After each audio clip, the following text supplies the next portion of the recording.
vedare tinokugamuchirai kune chimwe chirongwa pano paZim Facebook Secrets and Confessions. My links atiri kuisa comment section.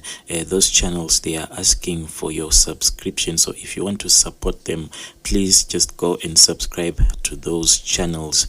Regaiti vatapinda mumaconfessions edu emuzuva ranhasi. Hanzi hello mukomanashi, inini ndine dambudziko rangu randinaro nderekuti murume wangu akandiramba ndokubva aenda akanorora umwe mukadzi wainge achishanda naye, but dambudziko ravapo nderekuti iye ari kundiudza kuti he regrets everything that he did to me and ari kuda kuti ange achidzoka. Ndiri mukadzi ane vana vake. I am now single, vana vangu vaviri. Kubva zvandakasiyiwa nemurume wangu handina kana kuzombowanikwa neumwe murume zvekare, because simply ndainge ndakazviudza kuti I don't want to get involved munyaya idzi dzema-relationships that will lead into marriage. Saka ndaingoitawo zvekungoti ndinongodanana nasomeone, not zvemarriage. Nditoriwo munhu wekuti I have my little shop and vana vangu I can afford kutovaendesa kuma-boarding schools. Zvese izvi ndakazviita mushure mekunge ndakarambwa zvinorwadza. Ndakaroorwa nemurume wandainge ndichida and he was my first. Tichiroorana everything was going well. Inini ndainge ndichitozvipawo confidence yekuti since mukomana uyu andiroora andiwana ndichiri musikana akazara, handina kana kumbogara ndazvipa pressure kuti one day you will dump me after using me for so many years. Chinondirwadza ndechekuti akandisiya inini, munhu waainge akawana akakwana, ndikamuitira vana, ndokubva aenda akanozviisa mumaoko meumwe mukadzi. Mukadzi uyu ainge atori nevana vake kudhara. Takamboita dambudziko rekuti ndaiita nhumbu idzi dzaiti kana dzikabatira dzainge dzichibva. Mostly nhumbu dzacho dzaingoti padzinonopinda mu5 months ndaibva ndangoita miscarriage. Even madoctors zvakatovanetsa kuti what is going on, because taiti tikaenda kuscan mwana aitonzi he is healthy, but patinozodzokera zvekare dzimwe nguva ndaikwanisa kunzwa kunzi mwana atova neweek afira mudumbu. The most painful part about it is you have a healthy pregnancy, uchitozviudza kuti very soon ndinenge ndatobatawo mwana wangu mumaoko, but uchingonopinda mu5 months unotonzwa kuti mwana wako is kicking, but out of nowhere mwana anobva angonyarara. Mukoma ndaiti kana ndazopiwa mapiritsi wobva watanga kugomera mwana anenge akafa. That is the worst thing that can ever happen to a mother, kugomera mwana anenge atofa. Zvinhu izvi zvakaitika 3 times, asi inini ndakaramba ndakangoshingirira. Ndaipiwawo marecipes andaipiwa ekugeza mudumbu, but pose pataizama I'll just have a miscarriage. Ndaisadarika 5 months, but in the end ndakazoguma ndazobata vana vangu vaviri. Ndo zvimwe zvinonyanya kundirwadza kuti at that time patainge tichizama kuti tibatewo mwana wedu mumaoko, iye neni tainge tichitotsanya, dzimwe nguva tichitopfugama tichizviudza kuti in the end we are going to be okay. But pandakangozongozvara mwana wangu womukomana akangoita gore ndichibva ndaita umwe musikana, habi akabva ati zvakwana, ndirongoda vana 2 chete. Habi aida vana ava, hapana kana chavaisaitirwa. Mwana aingoti kana akangokosora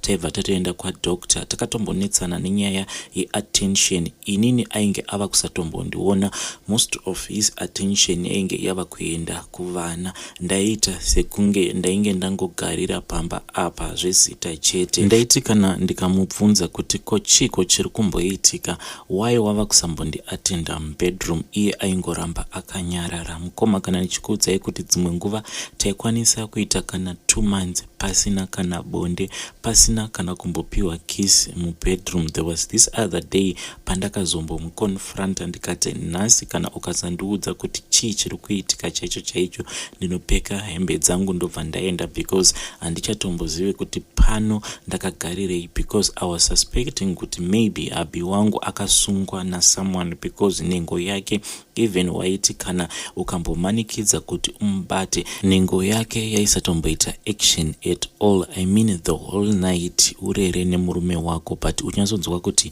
nhengo yake haina kana simba at all. Ndakatombosvika patime yekuti because of my feelings ndaita zvekumanikidza kuti yakarara kudaro ndongoifoseredza kuti ipinde mukati, but wainyazonzwa kuti chinhu chapinda mukati mangu umu hachina kana simba at all. Kumubvunza iye aibva akuitira hasha, maybe ainge akatosungwa zvake namarwei wake, but aisada hake kundibudira pachena. Later on habi akazopromotwa ndokubva aitwa manager. Baba ivavo vainge vava kusatombobatika zvachose because vainge vapiwa motikari nyowani, mahilux aya ariko mazuva ano. Time dzake dzekudzoka kumba dzakabva dzatochinja. Sometimes aikwanisa kuuya na8 mumwe musi ombouya na7, sometimes aikwanisa kuuya kana na12 or 1 AM waizongonzwa motikari yava kudhuma panze. The first time ndichirohwa nemurume wangu, it was the day raakadzoka kumba, I think somewhere around 2 AM. Inini ndainge ndatoboyekana because zvainge zvanyanyisa. So akati achipinda mumba ndokubva andimutsa akanditi ndirikumbirawo kuti undisire sadza mumicrowave. So ndainge ndatodya zvangu nevana because I was so used kuti pose paanouya kumba kana ndikamudzisira sadza randinenge ndamubikira aingorisiya rakadaro achirakidza kuti kwaabva akatokuta kare. Saka on this day ndainge ndisina kumupakurira. Ini ndakabva ndamuudza kuti sezvo ndichingorasa sadza renyu each and every day, ndangofungidzira kuti maybe nhasi hamusi kuda kudya. At that time ndichitaura navo kudaro ndainge nditori busy ndichipeta bhachi ravo because ndaida kunorihenga kuti tizoriendesa kudry cleaner, but chakandinetsa ndechekuti ndakanzwa umwe munhuwi weimwe perfume, ndikabva ndaziva kuti perfume iyi yaitwa perfume yeAvon because ndakamboishandisa before, and perfume iyoyo inoshandiswa nevanhukadzi iyaya inonzi Far Away. Ndakangofira kuvabvunza kuti ko kasi mava kuspraya maperfume evanhukadzi here? Munhu akabva aita sekunge ainge atogarwa nengozi chaiyo. Vakabva vasimuka pamubhedha pavainge vakagara. Ndakangonzwa ndava kurohwa nechibhakera kugotsi. Ndakangowira pasi ndokubva vatanga kundikika ndiri pasi kudaro. Ndokubva varidza tsamwa vakatora makeys avo nebhachi ravo ndokubva vatositata motikari yavo ndokuenda. I think kuti vakazoita almost 2 weeks vasipo. Zvinhu izvi zvakandidya mwoyo zvisingaiti. Handina kana family member yandakamboudza because ndaitya kuti kana ndikatanga kuudza vanhu vemumhuri medu, ivo vaiziva kuti we such a happy couple, vanhu vaisanyatso kuti what was going on. And also this thing yekuti family yangu itange kufunga kuti we're going to get divorced after everything that we've been through. Taitozivikanwa kuti we were a praying couple, me and my husband. Ndakazoenda kubasa kwavo after ndaona kuti murume ainge anyanyisa asati adzoka kumba. Saka pandakasvika kuma offices kwavo ndakangosvikawo pareception. Receptionist munhu ainge achitondiziva, saka akabva angondiudza kuti he is free, go ahead to his office. Haana kana kumbogara atanga avafonera muoffice mavo kuti anzwe kuti vari free here. Ininiwo ndakabva ndangoendawo kuoffice kwavo.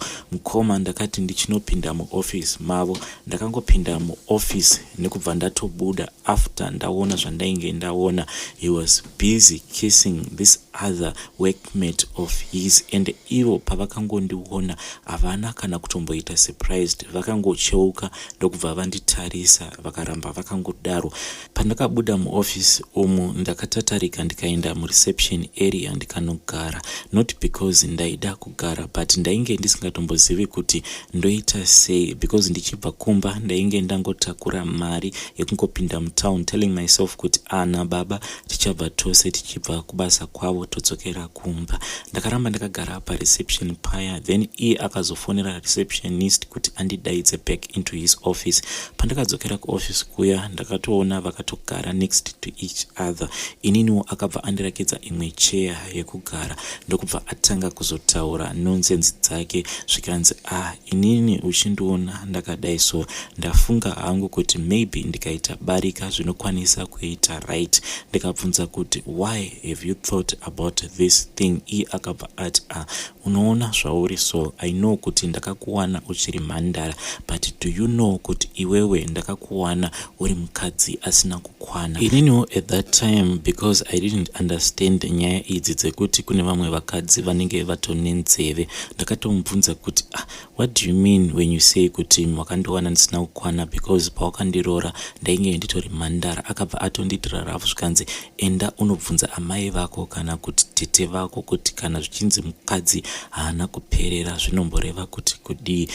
Pandakazobvunzawo imwe shamwari yangu ndipo paakazondiudza kuti munhu anenge achireva kuti unenge usina kana nzeve kuzasi kwako. Ndipo pandakazorealiza kuti alright, kuna marwei uku ainge akanosangana nemunhu maybe ane nzeve, saka akabva atanga kundicompare nemukadzi uyu. Akazotanga kupa mamwe masilly reasons ekuti like une utsvina mumba, aunyatso kuzasi, but ndakabva ndangotozoziva kuti the main reason yainge iri yekuti inini semunhu ainge asina kumbogara adhonzewawo akazonosangana nemunhu akadhonzwa, saka maybe akabva aona kuti munhu iye was much better than me.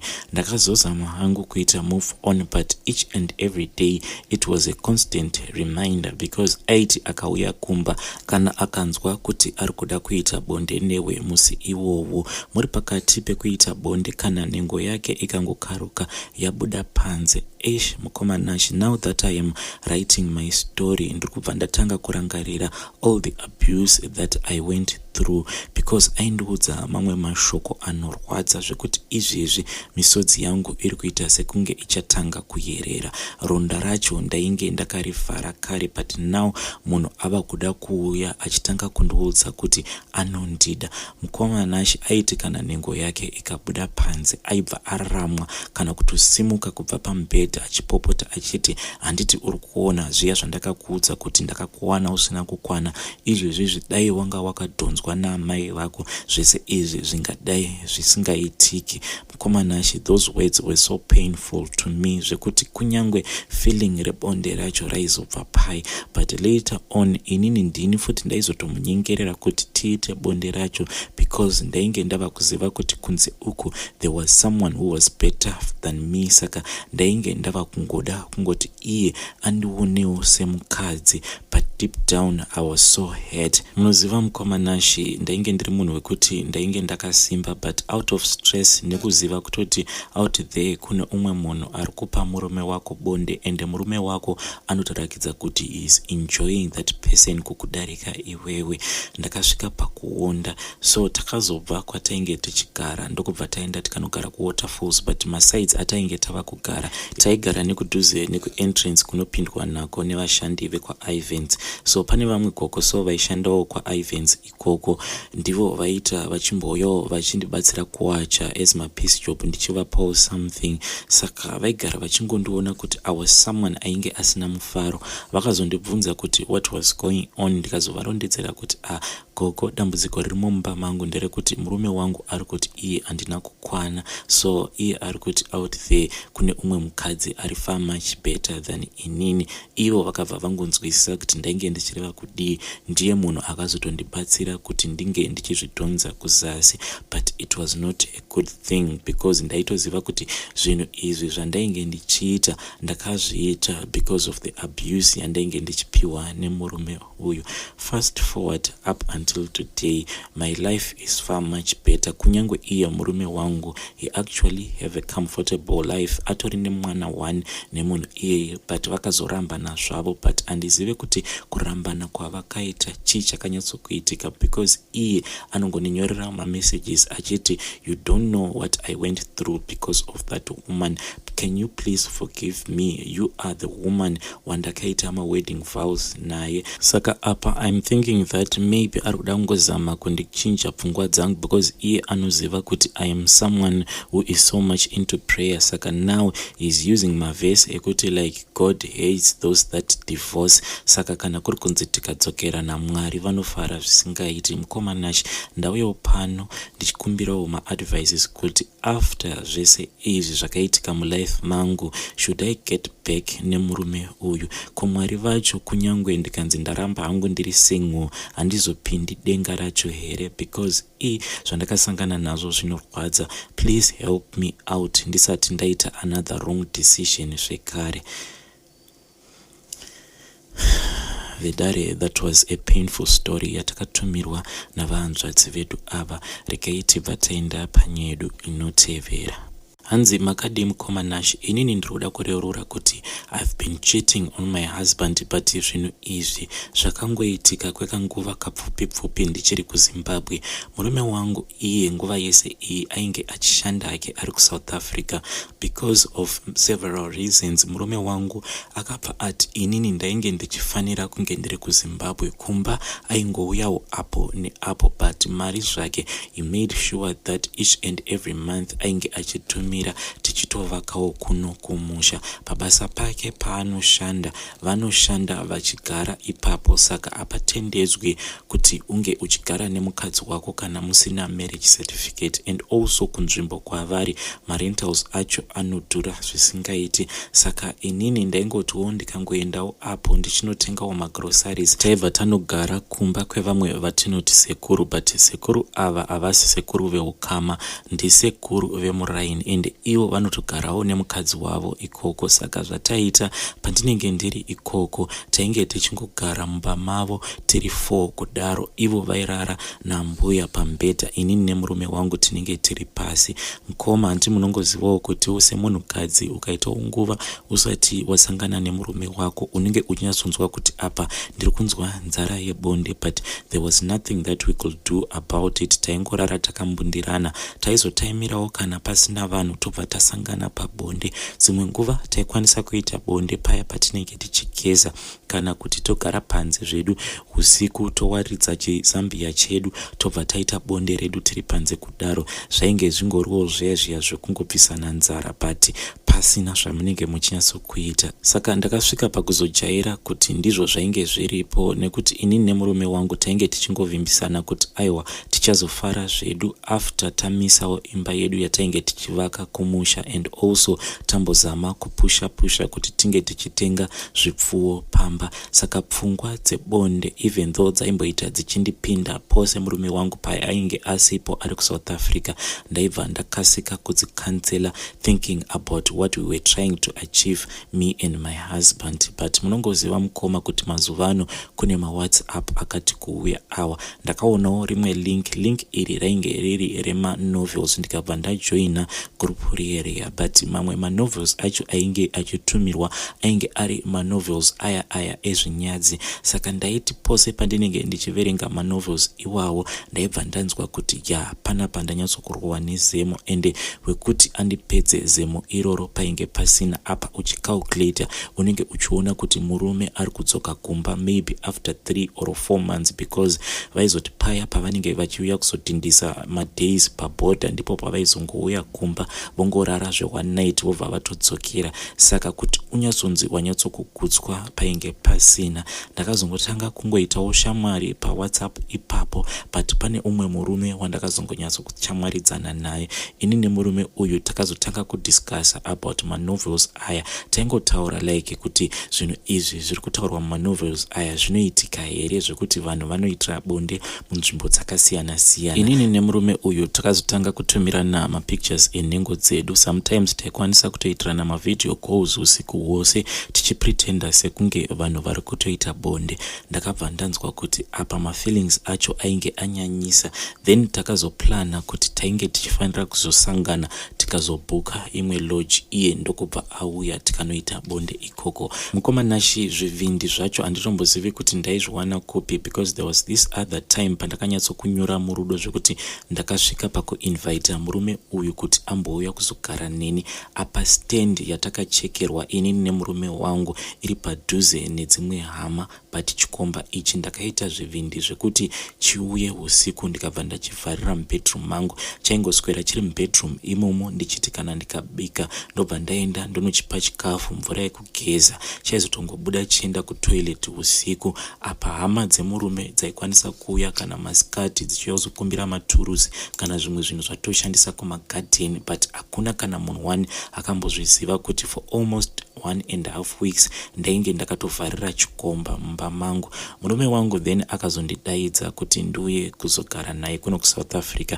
Izvi zvakazoitika this year. Ndakambotanga ndichiramba because ndainge ndava kunakirwa nelife yandainge ndichirarama kumba, but ndakazongodecide kuti since tainge tapedza kurufa mamwe marooms atainge tichivakisa, ndikabva ndakwira ndokubva ndauya kunoku kuSouth Africa. Pese apa ndiri muroad ndainge ndichishandisa WhatsApp yangu ine namba dzekuZimbabwe, but ndakangoti tichingocrossa ndichipinda mumisina ndikabva ndapiwa maline aya anopiwa vanhu SLC ndokubva ndatoregister WhatsApp nyuwani. WhatsApp yaya yekuZimbabwe murume wangu ndakangomuudza kuti ameno zvayakaita yakangonzi banned, saka aichatombobvumi, saka ndakuregister new WhatsApp. Iye akabva ati it's fine. Apa this was a way yekuti chikomba chiya no matter what chisazombofa chaputitsa madhiri angu.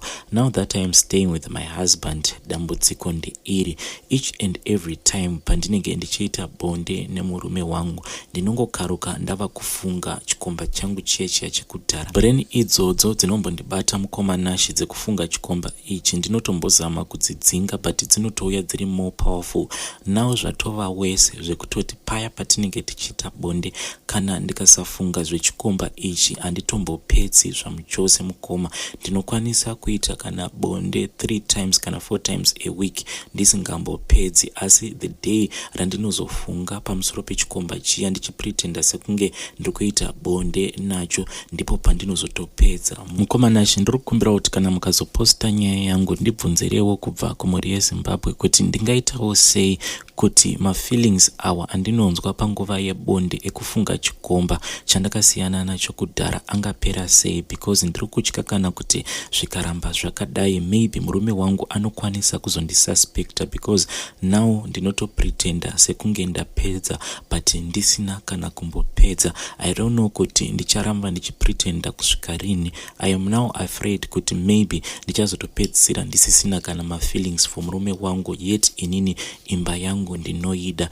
Kutadza ndakatadza and ndinotenda Mwari kuti handina kumbogara ndabatwa, but now zvinhu izvi zvava kutondiaffecta mubrain.